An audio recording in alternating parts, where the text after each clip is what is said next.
Hi guys, grabe. Kaya pala sabog na sabog yung Instagram ko ngayon. So, gusto ko lang sagutin yung tinatanong niyo sa akin kung tapos na ba yung kaso. Ka-clarify ko lang po ha. Okay, ka-clarify ko lang. Honestly, ako as much as possible, gusto kong tapusin yung laban sa kaso hanggang sa huli. Kaya lang, there are some factors that I'm considering. First is, next year po kasi maglo-launch na yung sarili naming supplements. I will be super busy. It will take a lot of my time kapag halimbawa back and forth ako sa Ilocos. And then, kumbaga yung energy ko focusing on our supplements will be divided for the kaso. Pangalawa, during the PMC meeting, no, para sa mga hindi nakakaalam, Philippine Mediation, narinig ko yung factor na wala nang kasama ang mama niya na mag-aalaga. It's all her na lang yung mag-aalaga, and you know those things.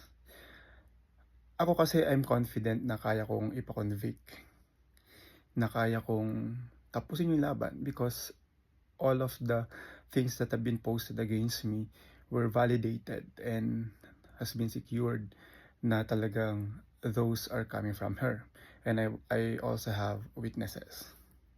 However, considering the fact that I'm also a person na pro-family, maano po ako sa pamilya, malapit po sa pamilya.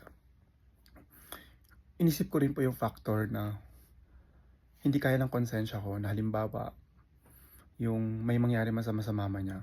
Kasi minimum po na jail for cyber libel is 6 years. Minimum po yun na.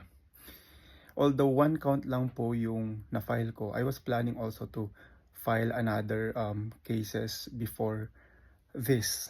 Dahil marami po akong kumbaga latest evidences. However, kung tatanungin niyo po kung tapos na yung kaso, technically not yet. Halimbawa po, pipirma ako for the provisional dismissal. For provisional dismissal, ibig sabihin po nun, hindi pa po dismiss yung case. Pwede pang buhayin yung case within a certain period of time, provided na wala siyang violations on the agreement that we will sign. So, sa mga galit na galit sa akin, bakit hindi ko daw tinuloy, guys, kalma lang.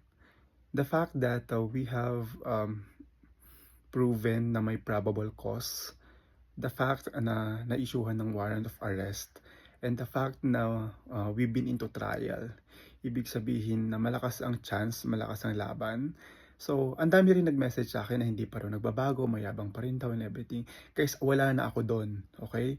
Nasa sa kanya na po yun. Sa akin kasi kung ano yung condition ko na sineset, as long as hindi niya ako tinatouch, not ibig sabihin na na-forget ko na. It's just that I'm doing this not just for myself but also for the people around me and around her, especially her mom.